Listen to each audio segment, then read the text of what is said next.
మీ business ఏదైనా మీ ఊర్లో promotion చేయాలంటే అది సుమన్ టీవీతోనే సాధ్యం. ఇప్పుడే సంప్రదించండి.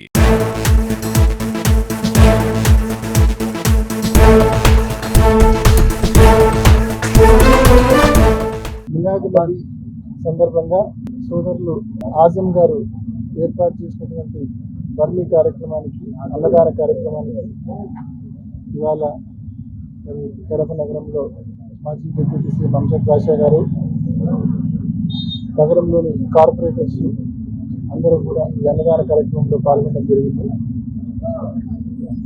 ఇటువంటి మంచి కార్యక్రమాలు చేస్తున్నందుకు మనస్ఫూర్తిగా ఆజం భాయ్ని అభినందిస్తా ఉన్నా. గత సంవత్సరంలో కూడా ఇదే కార్యక్రమాన్ని ఆహ్వానించారు. మళ్ళీ ఈ సంవత్సరం కూడా కంటిన్యూ చేస్తా ఉన్నా, మనస్ఫూర్తిగా అభినందిస్తా ఉన్నా.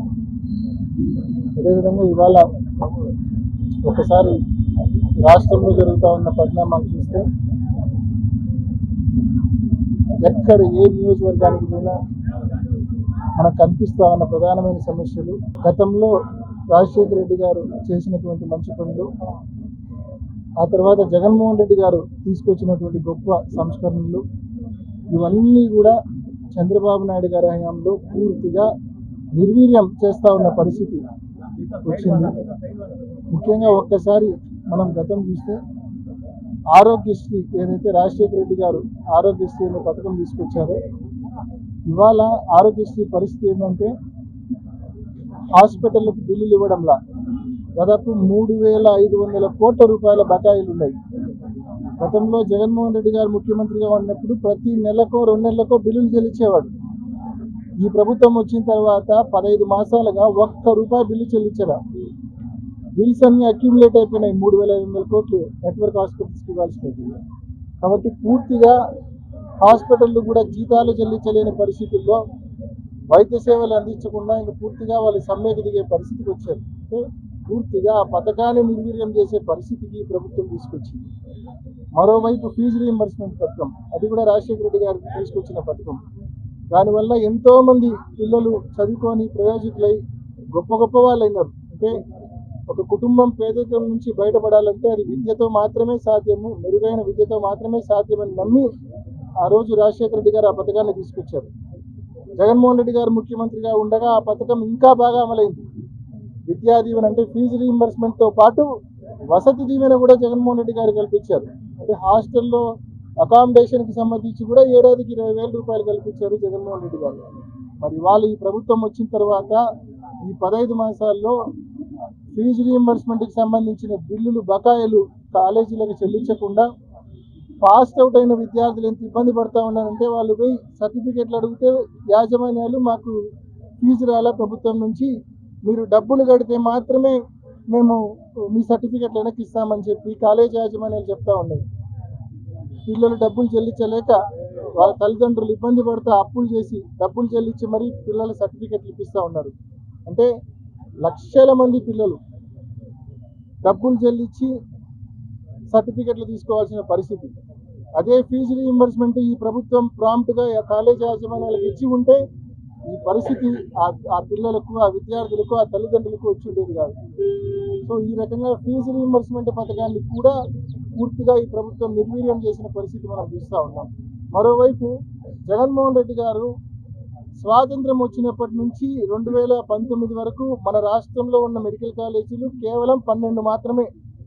అటువంటిది జగన్మోహన్ రెడ్డి గారు ఆ అవసరాన్ని గుర్తించి, మరీ ముఖ్యంగా రాష్ట్రం విడిపోయిన తర్వాత మెడికల్ కాలేజీల యొక్క అవసరాన్ని, ఆవశ్యకతను గుర్తించి వన్ షాట్ ఒకేసారి 17 మెడికల్ కాలేజీలు తీసుకొచ్చారు. అందులో 6 ప్రారంభించారు, 4 రెడీగా ఉన్నాయి. ప్రారంభానికి 2024కే రెడీగా ఉన్నాయి. పులివెందులకైతే 50 సీట్లు కూడా మంజూరైనాయి. వచ్చిన సీట్లను వద్దని చెప్పి వెనక్కి రాసింది చంద్రబాబు నాయుడు ప్రభుత్వం. మరి ఈరోజు జగన్మోహన్ రెడ్డి గారు ప్రభుత్వ ఆధ్వర్యంలో ప్రభుత్వ వైద్య కళాశాలలుగా 17 కాలేజీలు తీసుకొస్తే అందులో 6 ప్రారంభిస్తే 4 ప్రారంభానికి సిద్ధంగా ఉంటే, మరి ఈరోజు చంద్రబాబు నాయుడు గారు ప్రారంభానికి సిద్ధంగా ఉన్న కళాశాలలన్నింటినీ కూడా పీపీపీ మోడల్ అంటే ప్రైవేట్ మోడల్లో తీసుకొస్తూ ఉన్నారు. ఏం దౌర్భాగ్యం మన రాష్ట్రానికి, మన రాష్ట్ర ప్రజలకు కూటమి ప్రభుత్వం రావడం వలన. ప్రైవేట్ యాజమాన్యాలు తీసుకొస్తే లాభాలను దృష్టిలో పెట్టుకొని ఎంతసేపు ఉన్న వైద్యం జరుగుతుంది తప్ప పేదవాడిని దృష్టిలో పెట్టుకొని వైద్యం జరగదనే విషయం ప్రతి ఒక్కరికి తెలుసు. సీట్లు కూడా అందుబాటులో ఉండవు. పిల్లలు చదువుకోవాలనుకున్నా కూడా వైద్య విద్య ప్రభుత్వ కళాశాలలో చదవడం వేరు, ప్రైవేట్ కళాశాలలో చదవడం వేరు. మరి చంద్రబాబు నాయుడు గారికి 40 ఏళ్ళ అనుభవం ఉండి ఇటువంటి తప్పుడు పని, ఇటువంటి పనికిమాలిన పని ప్రైవేట్ వాళ్ళ చేతిలో ఈ కళాశాలను కట్టబెట్టి ఒక తప్పుడు పని చేస్తూ ఉన్నారంటే నిజంగా ఏం దౌర్భాగ్యమో మనకని చెప్పి ప్రతి ఒక్కరు కూడా ఆలోచించుకోవాల్సిన అవసరం ఉందని చెప్పి తెలియజేస్తూ ఉన్నారు. మరోవైపు జగన్మోహన్ రెడ్డి గారు గతంలో ఏ సేవలు కావాలన్నా కూడా గ్రామంలో సచివాలయానికి పోతే సచివాలయంలో పిటిషన్ పెడితే దానికి మనకు రెస్పాన్స్ వచ్చేది, ఆ సేవ వర్తించేది. అంటే అది ఏ పథకమైనా, అది పెన్షన్ అయినా, ఇల్లు అయినా, విద్యా దీవెనైనా, వసతి దీవెనైనా, ఏ పథకమైనా మనకు వర్తించేది. రైతు భరోసా అయినా, ఏ పథకమైనా, ఆసరా, ఏదైనా చేయూత. సో ఈ మాదిరి ఒక సిస్టమ్ ఉండేది. ఇవాళ రైతు భరోసాలు లేవు, సచివాలయాలు సరిగ్గా అమల్లో సచివాలయాల్లో సరిగ్గా పరిపాలన సరిగ్గా లేదు, రైతు భరోసాల్లో ఎటువంటి కార్యకలాపాలు జరగట్లేదు. గతంలో యూరియా డిస్ట్రిబ్యూషన్ అంతా రైతు భరోసాల్లో జరిగేది, ప్రాంప్ట్గా ఉండేది. పోయి ఈ రోజు ఇండెంట్ పెడితే 2-3 రోజుల్లో యూరియా వచ్చేది, మనకు ప్రాంప్ట్గా ఎక్కడికెక్కడ ఉండేది. ఈరోజు రైతు భరోసాల సిస్టమ్ పూర్తిగా నిర్వీర్యమైపోయింది. కాబట్టి మనం మళ్ళా పాత రోజులు చూస్తున్నాం. విత్తనాలు కావాలన్నా, ఎరువులు కావాలన్నా కిలోమీటర్ల క్యూలు ఉండేటివి ఒకప్పుడు.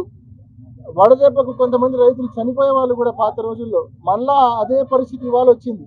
అంటే పరిపాలన ఈ ప్రభుత్వానికి ఏమాత్రం చేత కావడం లేదనే విషయం స్పష్టంగా కళ్ళకు కట్టినట్లు కూడా అర్థమవుతా ఉంది. సాక్షాత్తు ఈనాడు వాళ్ళ తోకపత్రిక ఈనాడులోనే, వాళ్ళ జోబు పత్రిక ఈనాడులోనే ఎంతెంత జంపు క్యూ లైన్లు రోజు వేస్తూ ఉన్నారో మనం చూస్తూ ఉన్నాం ప్రతిరోజు కూడా. అంటే ఇంత ఘోరంగా పరిపాలన, అంటే పరిపాలన ఫెయిల్యూర్, పథకాలు ఫెయిల్యూర్, ఉన్న ప్రభుత్వ మెడికల్ కాలేజీలను ప్రైవేట్ పరం చేస్తూ ఉన్నారు. అంటే ఎందుకు ఈ ప్రభుత్వానికి ఓటేసి పరిపాలన పగ్గాలు ఇలా చేతిలో పెట్టామా అని చెప్పి ప్రజలు బాధపడే పరిస్థితికి వచ్చింది ఇవాళ ఈ ప్రభుత్వ పాలన చూసిన తర్వాత. ఇప్పటికైనా ఈ ప్రభుత్వ పెద్దలను మనవి చేస్తూ ఉన్నాం, ఇప్పటికైనా మీ పద్ధతులు మార్చుకోండి, ఫీజు రీయింబర్స్మెంట్ బకాయిలు చెల్లించండి, ఆరోగ్యశ్రీ బకాయిలు చెల్లించండి, ప్రభుత్వ ఆధ్వర్యంలోని మెడికల్ కళాశాలను రన్ చేయండి, ప్రైవేటుకు ఇవ్వాలన్న మీ నిర్ణయాన్ని ఉపసంహరించుకోండి అని చెప్పి ఈ ప్రభుత్వాన్ని కోరుతూ, అదేవిధంగా రైతు భరోసాల్లో మళ్ళీ పాత పద్ధతుల్లో విత్తనాలు కానీ ఎరువులు కానీ పంచే దిశగా మళ్ళీ పాత పద్ధతిలో వచ్చే విధంగా చర్యలు తీసుకోమని, ఈ ప్రభుత్వాన్ని పద్ధతులు మార్చుకోమని చెప్పి గట్టిగా హితవు పలుకుతా ఉన్నాం.